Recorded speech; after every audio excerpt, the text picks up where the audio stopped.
Welcome back to the Siloam Plus podcast. My name is Josh Watford, and across the table from me is... As usual, John Nicholson. As ususual. We need to get our guests back. Yeah, we're going to have some guests. We got some that are...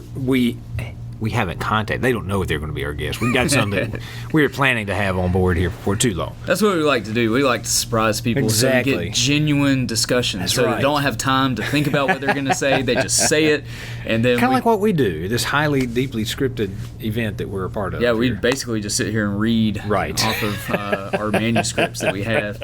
I just put a whole lot of ums and uhs and blank spaces there too. But anyways, well, we're actually 2 for 2. Wow, 2 weeks in a row. Yeah, 2 weeks in a row. Nice. So hopefully we can keep this up.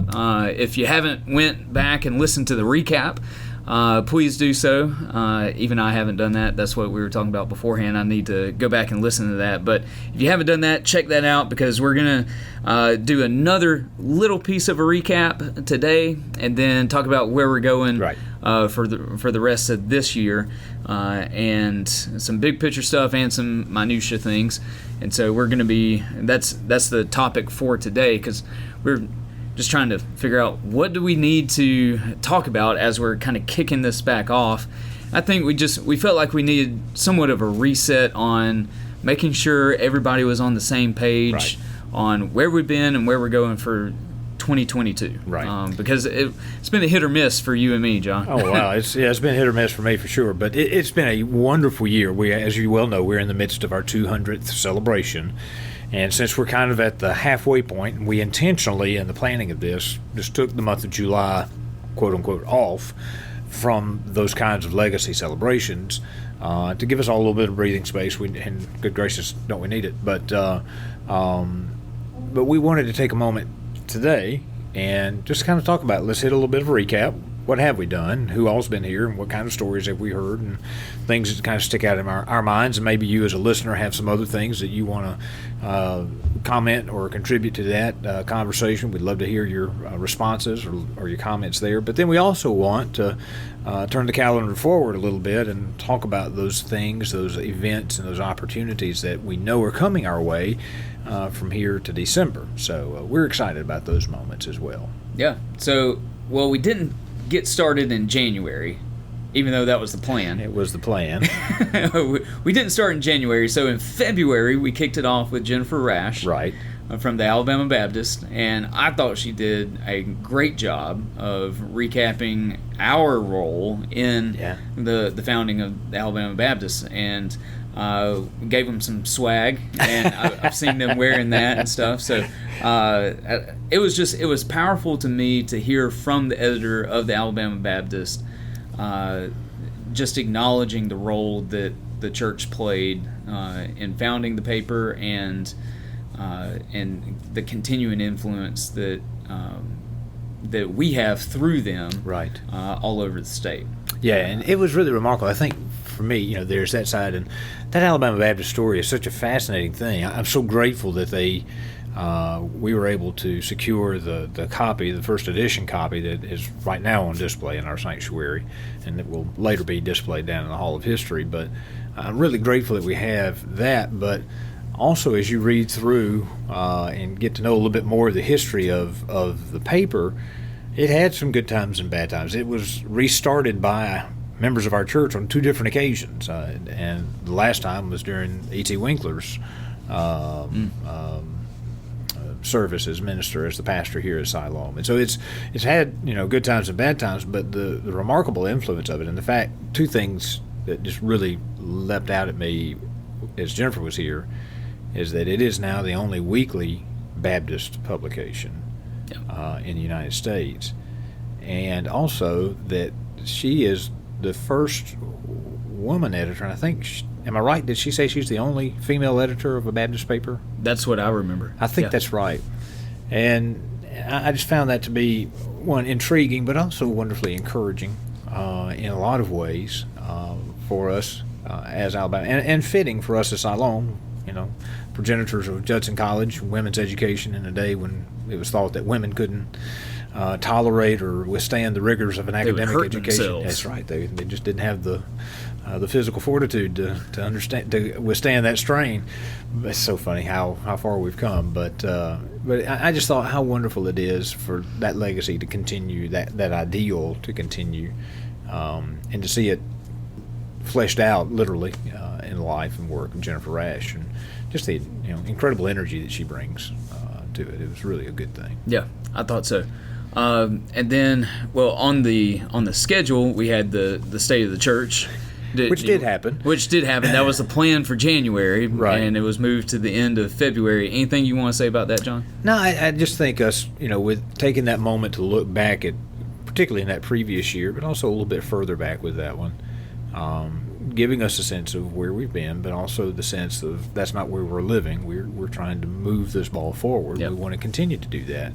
And it's one of the unique challenges, I think, of not only pastoring this church, but also being a member of this church, is holding that legacy, because we need to preserve and pass that legacy forward. Yes. But not letting that legacy become an albatross or a millstone around their neck that just kind of holds us back, and that's all that we are. We don't want to become a museum, but we want to be a place that is vitally engaged in ministry for the kingdom of God. And I think we're doing that. Yeah.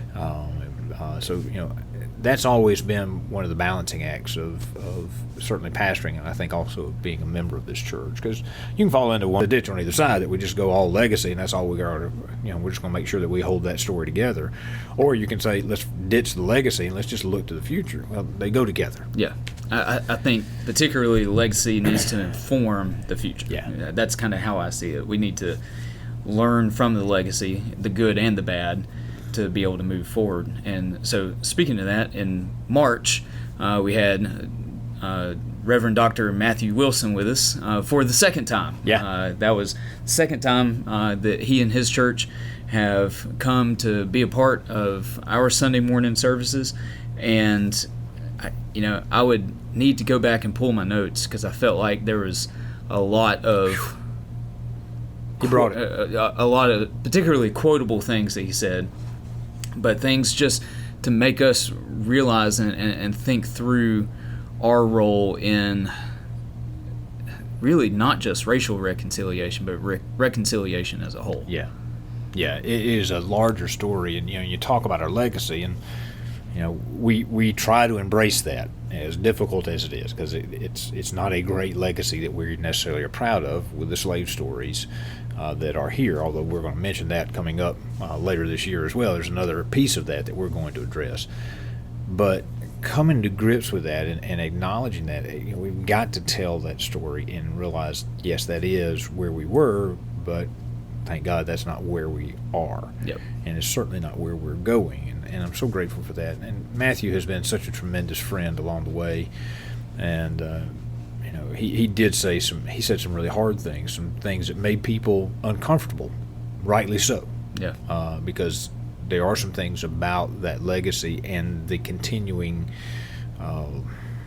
repercussions. Yeah, the ripples from that do have very real effects in our day-to-day world today. Yep. In our relationships on the streets here in Marion and other places. So there should have been some discomfort, and there was, but and this was one of the reasons I just kind of gave him free rein, because I have a great deal of trust in who he is in Christ. Mm-hmm. And he did a good job of helping us, as you said, move beyond it just being a matter of black and white reconciliation, but this is what Christ has called us to. Yeah. Ministry reconciliation, and it's about us living that out in front of the world. And our moments certainly with Providence, and we're developing a relationship now with Zion United Methodist and some other churches, and we're grateful for those opportunities that we're having now in a way that we've not had necessarily in the past, to build relationships with our African American brothers and sisters here, to do just that. Yep. To be that picture to the community and say, look, yeah, we've got differences. Yes, there are hard things and there are hard discussions that probably are going to happen along the way. But in the meantime, there's something deeper and greater that holds us together than the things that would divide us. Yep. I just, both this last time and the first time he came over here have been just those moments that I'll think back on my time at Siloam and just remember and say those were some of the high points Right. that I got to experience here. And Dad blame it, he's just so talented. I mean, the Yeah. man plays the piano. He sings beautifully. He even sings when he preaches. I mean, It's really just not fair. It's not fair at all, Matthew, if you happen to listen to this. We love you, but we're jealous as we can be. Yeah, totally not fair. Speaking of somebody else who's incredibly talented, Oh, my gosh. Dr. Lonette Berg was with us in April. She's just such a delight, And always. man, just you've heard her on the podcast before. Right. She was here with, or not necessarily here. We were, We were there there. at Sanford with Liz Wells and Our and own she- location version of the there you go. podcast that we did. I don't know. We'll have to have a new category for those, I guess. But she talked about Edie and Porter King and just the influence that they had in this entire area and really everywhere they went. Yeah. Their legacy that they left, and us coming along behind them and helping to build up on their legacies as well. And it was again good to hear from Dr. Berg about Siloam's legacy in the state as a whole. Mm-hmm. There was just so much that she mentioned that we don't have time to recap here, but would encourage everybody to go back and find these moments on our Facebook live feed.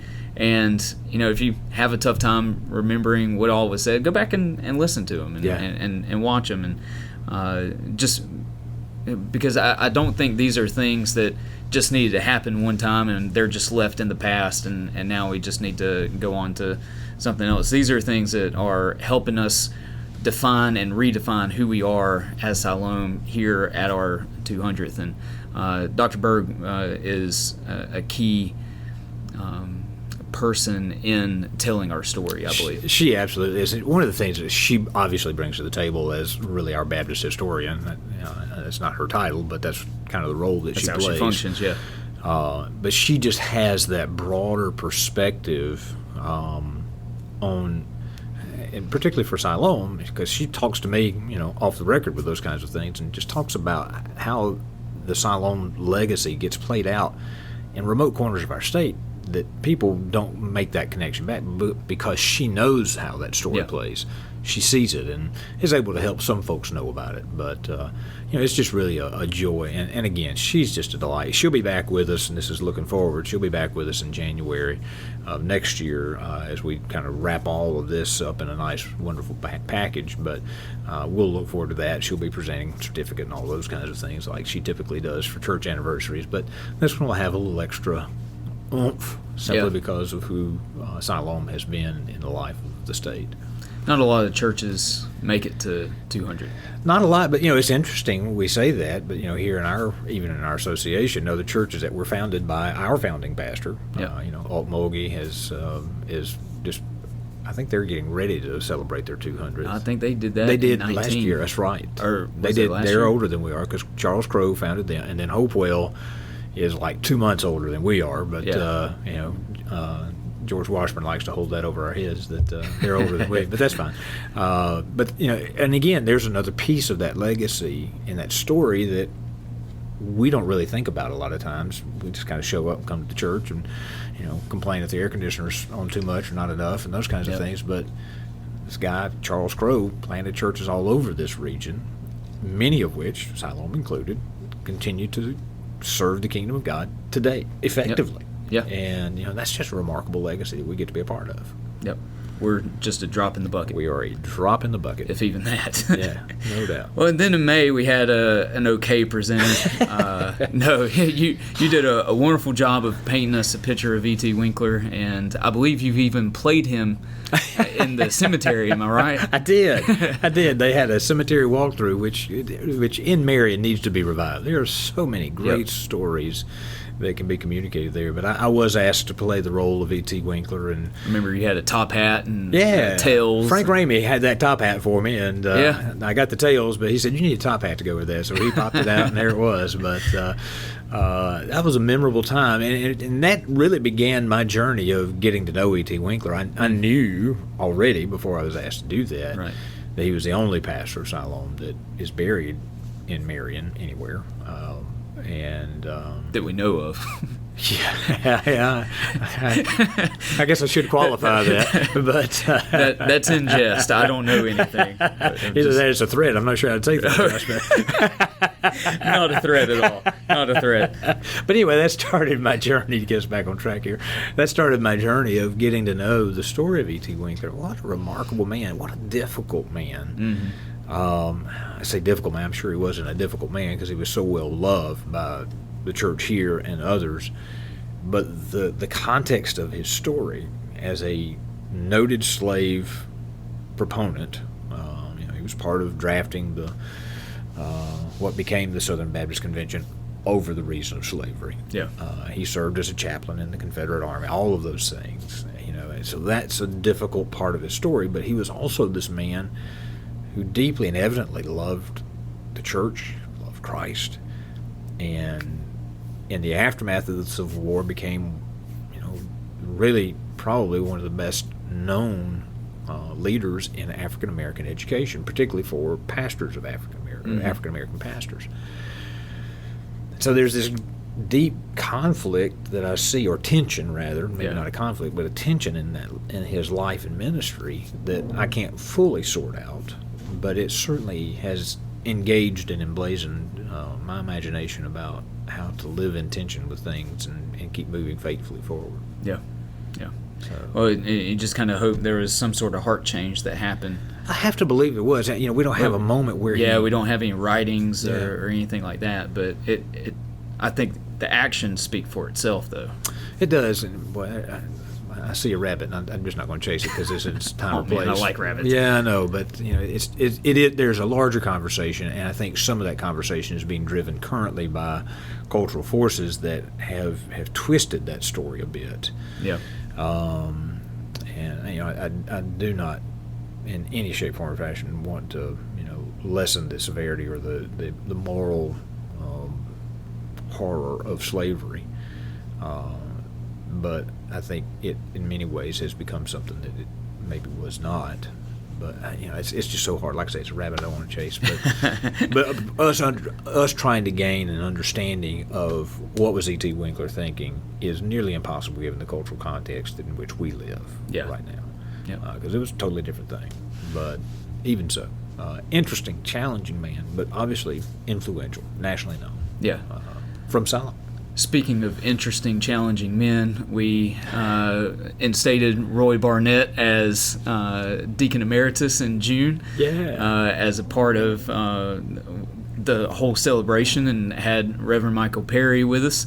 That was a joke about Roy Barnett, by the way. No, he is interesting, but he's also challenging. I don't think that's a bad. We would maybe say that in a bad thing, but he's challenged some of the norms in our community. Yeah. Over a long, Yeah, I would agree with track. that. Yeah. So I think we could put that moniker on him. Okay. Yeah, let's do it. But not meaning it in a bad way. I was not meaning that in a bad way. That was what I was getting at. I got you. But yeah, that was a great time to see him stand up there and tear up as he's thanking us and talking to his daughters, who are or his entire family, who's all in attendance, and just to be able to look back on his service here at the church, and wish that we could have done something for Inez. Oh, absolutely. As well. Right. But definitely wanted to do that for Roy, and I think he was deserving of it. He was, and he was. Thankfully, we were able to pull that off without him knowing it happening. Yeah. And because it was right there at Father's Day, and all the girls were coming in for an early Father's Day celebration, and so it worked out really beautifully to be able to surprise him. But it also fits so beautifully with the narrative of the faithfulness of our church family over these generations now, and it's because of men like Roy Barnett we can reach back. There's the Colonel McDonald story, and the Woodford Griffin stories, and those are more modern history. But we can reach on back into the E.D. King stories and others. People that have faithfully, lovingly served this church family. I think of John Lee, the window that's there behind the organ, window that commemorates him. Served as a deacon for 20-odd, 30-odd years here, and he was the third one in a line of Lees that did that.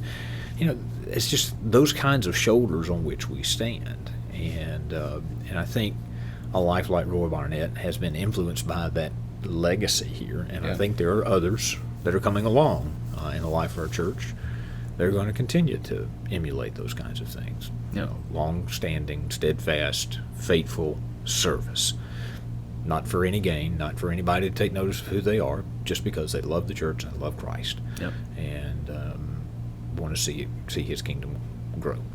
It's a beautiful moment. Yeah, and that was the whole point of doing the Great Cloud of Witnesses last year, to build up to this year, because once we got to this year, we're talking a little bit more about home. Right. People who have lived in our community, even, and many people who have served in the church and served the church at large from our church, and because we're reminded that, yes, there is a great cloud of witnesses, like in Hebrews 11, Abraham, Moses, and all the other people there.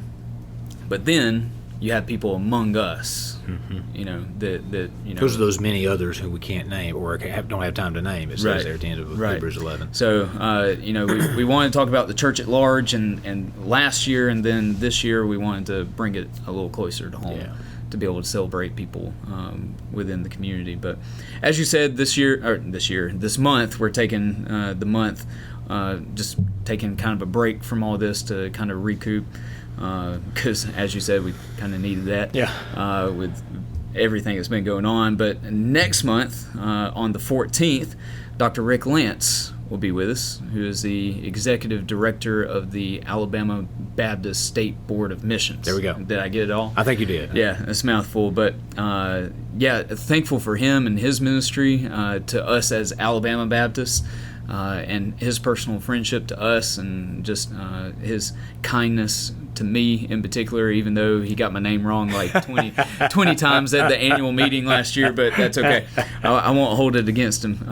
It was kind of funny when he realized that he was saying the wrong name, but anyways, he's just he's one of the men who I'll go to battle with. Oh yeah, absolutely. And there's not many people in the higher up parts of the convention that I could personally say that about, but he's one that I would ride side by side with. Yeah, Dr. Lance is such a gift to Alabama Baptist, and we are so grateful for his leadership, because he has really navigated some very turbulent waters on a national scale, and has helped Alabama Baptist do that with grace, but also with clarity.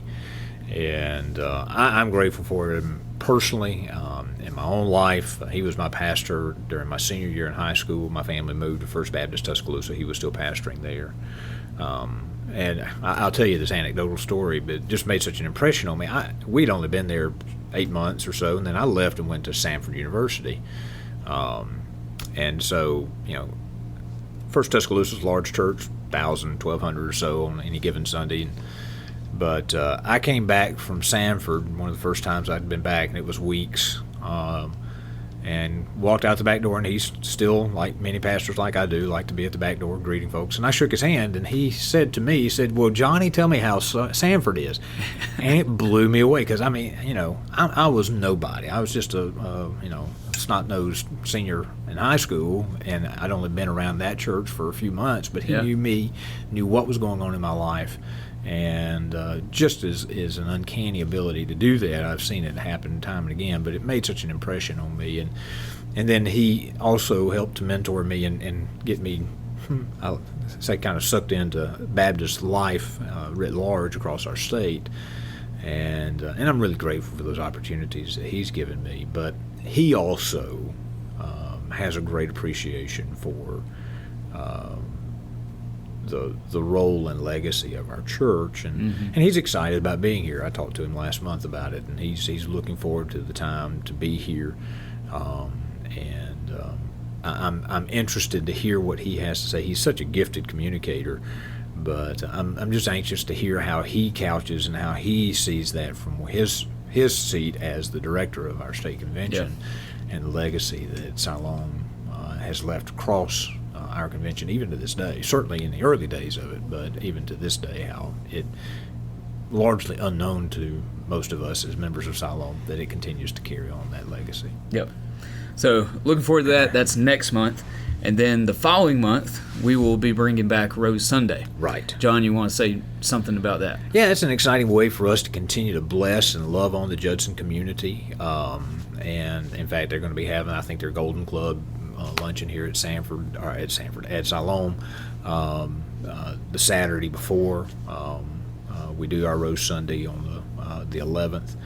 But it's a good way for us to help preserve that memory of what Judson was, and also to provide an opportunity for those ladies to come back and once again experience part of their legacy that meant so much to them in their personal lives. Yep. So, and that was one of the questions that I fielded from several Judson ladies at the last Rose Sunday. Are we going to keep doing this?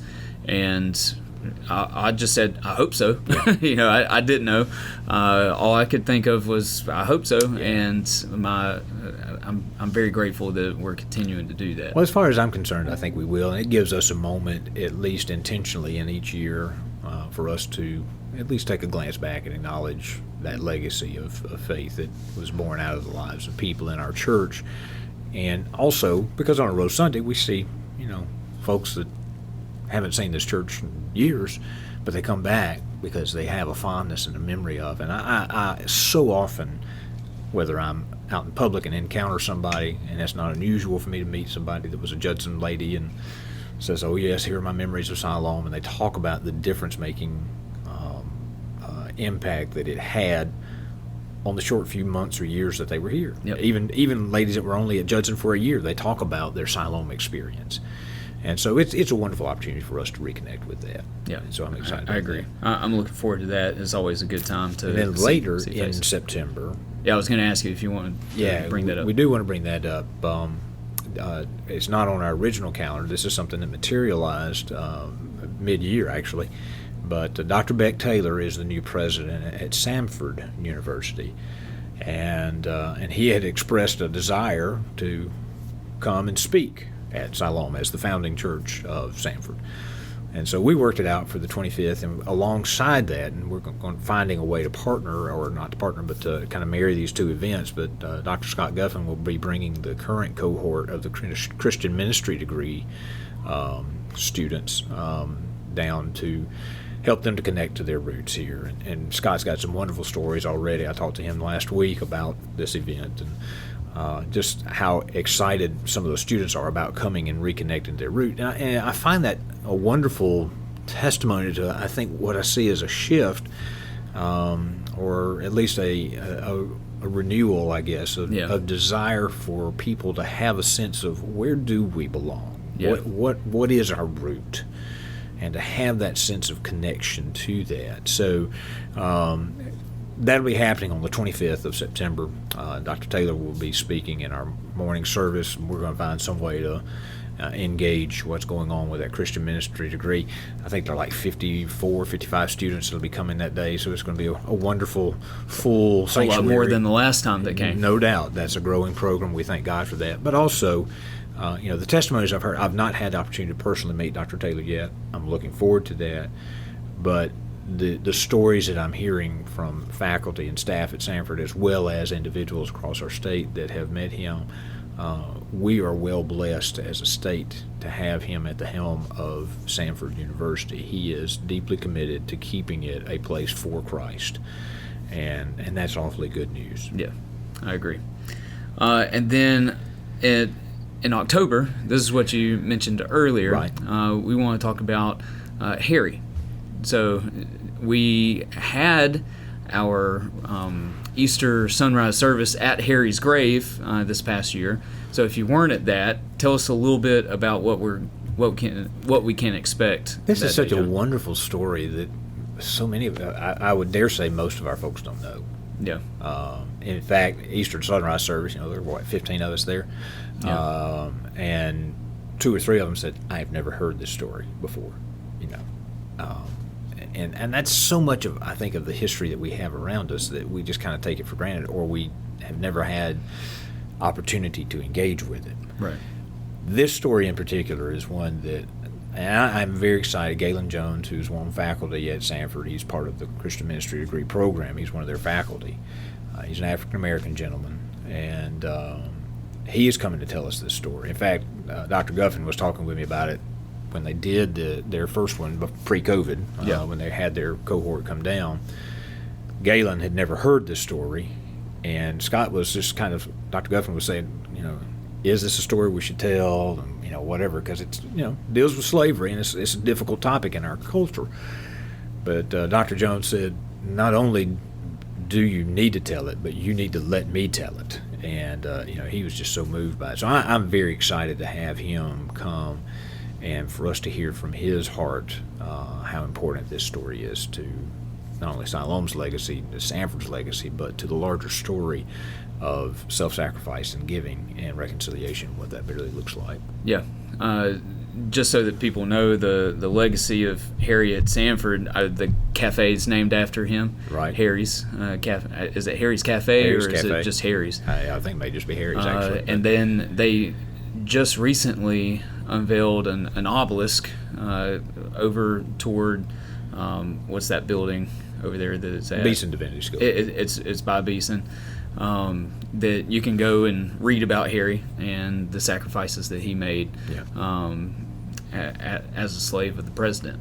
So that was, it's just a moving story, and he's got something to teach us. Yes, absolutely does. And then in November, Russell Holman Day. Yeah, I had to sit there and read that one. I'm Come sorry. on, you don't know your Baptist history? Russell Holman was the first president of what was then the domestic mission boards, now the North American Mission Board. Yeah. But he was the first one, and he was here at Siloam. He was a member of Siloam. And we will have a video greeting from Kevin Ezel, and we'll have a representative, one of their ambassadors. Kevin Ezel? Kevin Ezel, I'm sorry, is the current president of the North American Mission Board, and it's now located in Alpharetta, Georgia.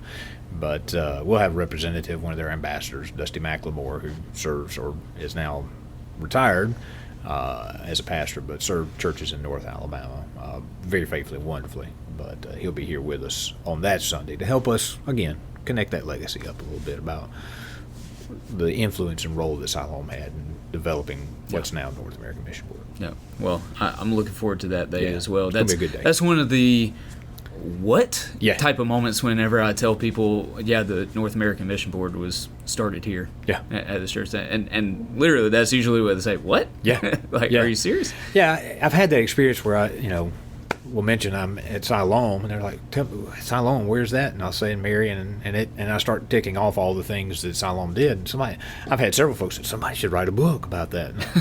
Well, it's in the stories, but and Elizabeth Wells is working on a rewrite of our history, so maybe it'll go viral and everybody will get to know the story. We'll see. Well, that would be great. John, we got a lot. We've got a lot going on, and what a wonderful opportunity for us to celebrate intentionally a lot of these things. And again, these are the high points. There's so many other stories that are in there that we haven't really unpacked. But we got a lot of good high points that we need to be hearing about. Yep.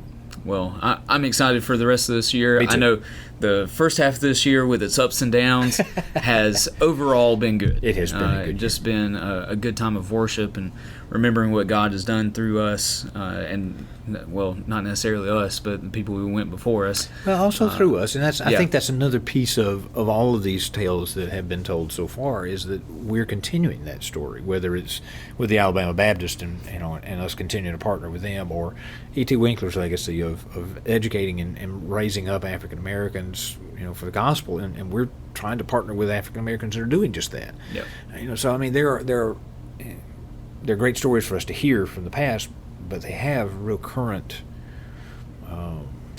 application. Yeah, there's the good word for where we're living. Yep.